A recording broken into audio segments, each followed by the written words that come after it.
Morning comes quietly in the village near the great hill. The light feels softer here than it did before, and for a moment, everything feels still. You pack your things and move out, not toward the mountains that captivated you yesterday, but in the opposite direction. Some places call to be visited later. Others ask you to keep moving. The world opens up as you travel. Forests roll into valleys, rivers cut gentle paths through the land, and the sense of danger that once followed every step feels distant, present, but muted. Eventually, a tall hillside rises ahead of you, crowned by a single cherry tree. Approaching the hill, you spot another village to your right, somewhere to explore once you get a fix on your surroundings.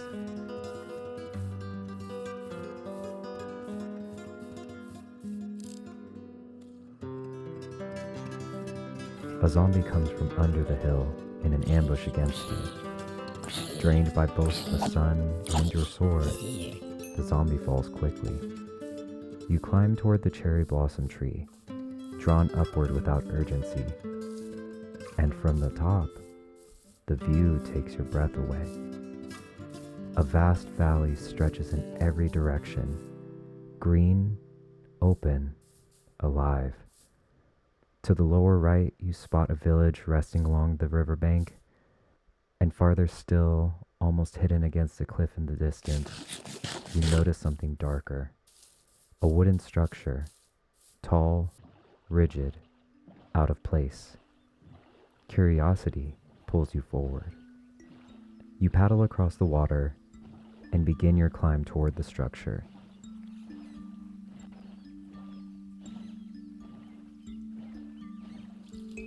As you ascend, the cliffside figures appear. Pillagers, watching, waiting, and then advancing. The realization settles in slowly. This isn't a ruin. This is their home.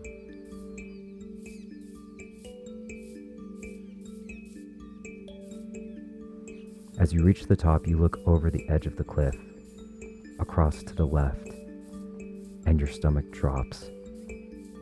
An iron golem is trapped inside a wooden cage.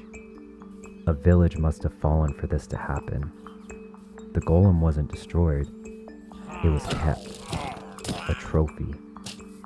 Rage stirs within you, sharp and focused, and you understand something clearly in that moment. You can't leave this tower behind. You place water at the tower's entrance, sealing the pillagers out with stone, buying time rather than bloodshed.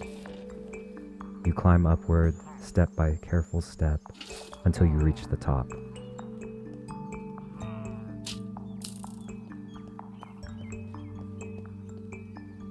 Inside the chests, you find unfamiliar trims, ornamental, almost ceremonial.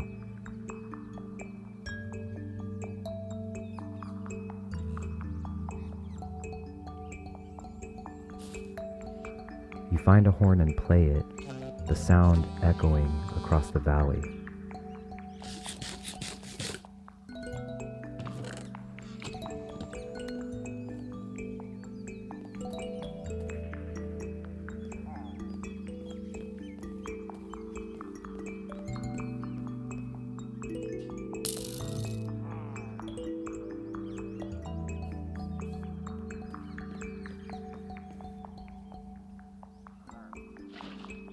You climb up to the roof and you watch the sun sink low. The light washes over the land, and the resolve you felt earlier settles into something firmer, an idea. This ends tonight. When you look down again, there are more pillagers than before, far more. You begin your descent slowly, but the water betrays you. They climb it as easily as you do. You knock some of them away, but a crossbow bolt strikes true, sending you tumbling from the tower.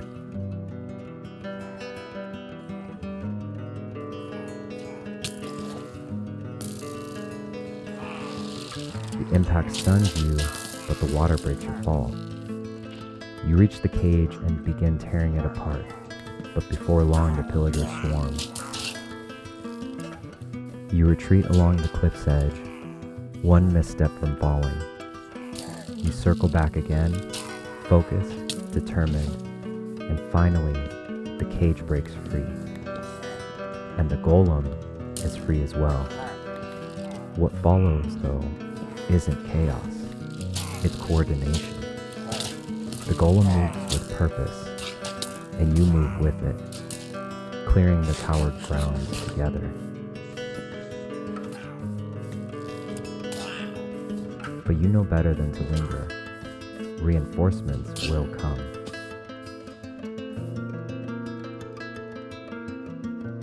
You attach a lead, not to command, but to guide, and begin the descent together.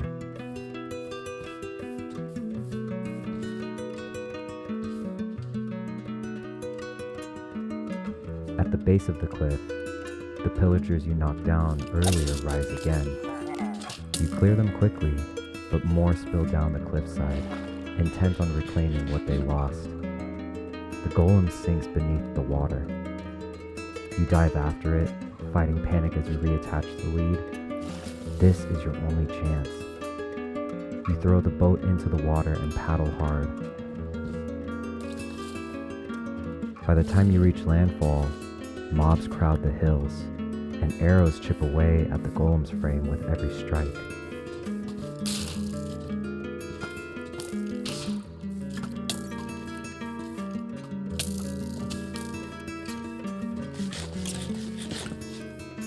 When the skeletons finally fall, you reach for an iron ingot, thinking, hopeful.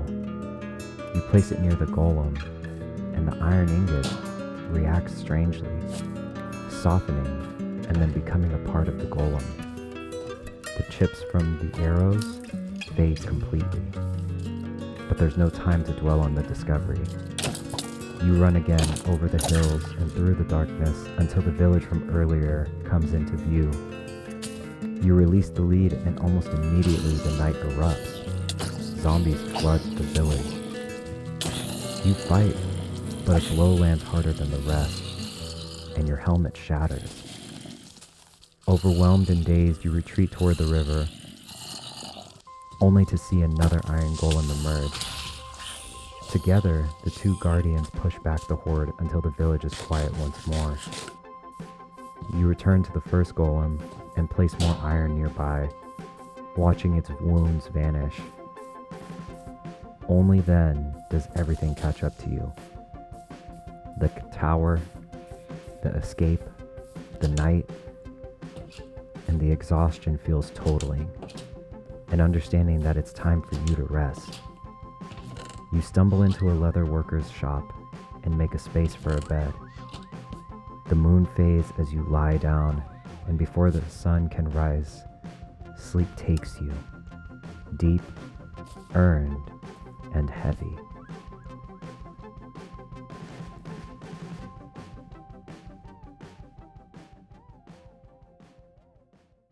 You reach into your pouch and feel the familiar edges of something rarer.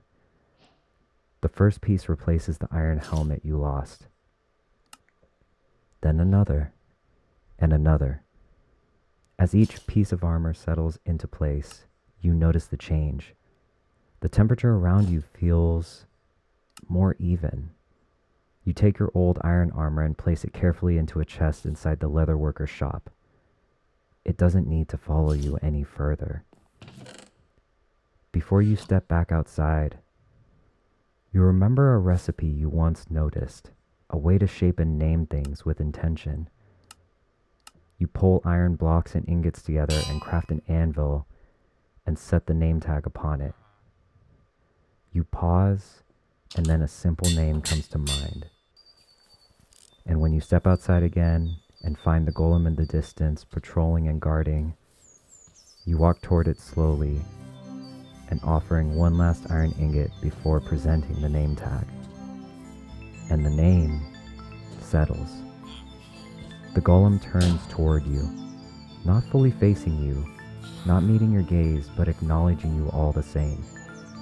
and you understand, without ceremony, that this is another friend you've made along the way.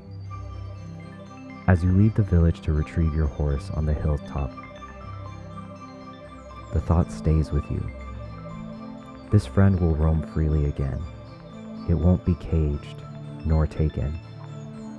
You reflect on the power you've gained through time and consistency, and how that power, when used carefully, can shape the world around you for the better. At the same time, you recognize how thin the line truly is, how easily that same power could be used otherwise, like the pillagers used theirs. It's a thought you know you'll return to. You ride back toward your icy lakeside shelter, but your mind drifts to the mountains you glimpsed days earlier, the vast landscape near the dark forest that stole your breath the first time you saw it. Something about it lingered. Something about it felt right. That night and into the early morning, you pack what you can. And as the sun rises and the daylight sets in, you set out again. Only this time, you leave the horse behind. It's useful, yes, but you've seen what arrows can do. You don't yet know how to heal a creature like that, and you won't risk carrying another responsibility you can't protect. The horse remains near the village, safe, overlooking part of the land it knows. As you walk, your thoughts drift back to the very beginning, to the wolf you encountered on your first day. You remember the silence of that moment, the stillness, and as you near the place you intend to settle, you wonder if one day you might want to return there again, to see the world from where you started. Before the thought can settle fully, the mountains rise before you once more, and the view steals your breath all over again. Snow-capped peaks stretch endlessly across the horizon, green forests rolling below them, vast and untouched.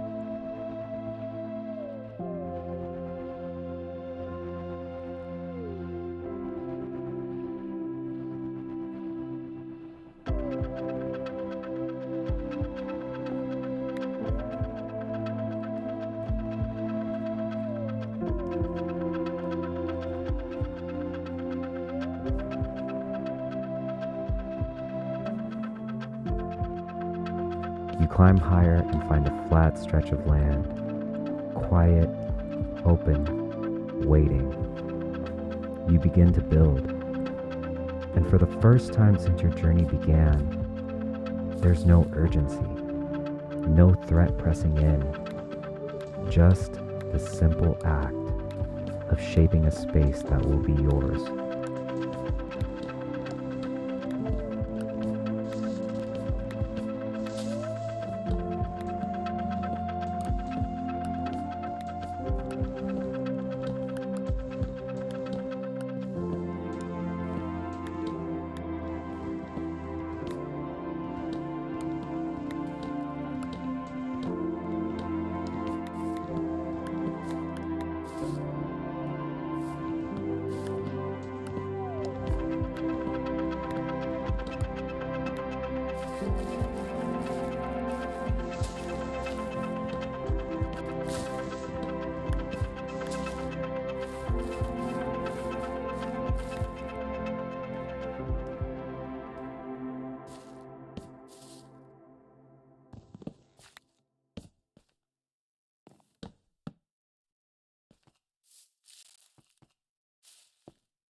you lie down with your home only partially formed.